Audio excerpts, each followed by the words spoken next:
So, ayan, I use it in my armpit. And, kitang-kita nyo naman. Pati yung pinaka-ilalim niya nabunot talaga dahil. So, grabe talaga ang ano to. Ang shaver na to. So, may pang-shape talaga ako na ginagamit, which is napuputol siya. Ito kasi hanggang sa pinaka-roots niya na isasama siya. So, ito yung number 1, which is may ilaw na rin siya. So, this is the number 2. So, number 1 na yung ginagamit ko. So, pwede rin siya sa mga binti natin and private part din natin na gusto nyong i-shape kung carry nyo. So, kung gusto nyo na ganitong item, guys, you can visit my basket. So, murang-mura lang to. Super worth it. Grabe. So, ayan yung part na hindi pa nasi-shave. And ito naman yung part na na-shave na.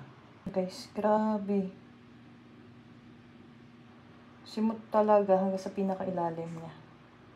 So, super effective talaga tong bagong pang razor ko para sa aking kilikili. Dahil nakakapagod kasi magbunot-bunot. So, medyo mapula siya. Pero ang nilagay ko dyan is oil.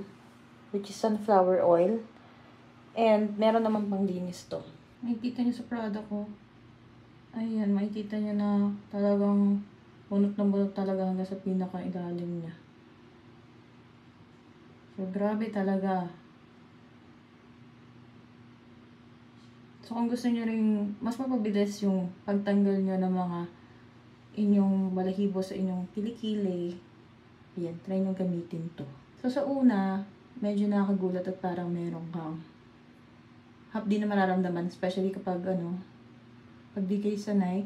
Then, eventually, habang pinagamit mo na siya, mawawala na rin naman yung ganong pakiramdam. So, madali lang siyang gamitin.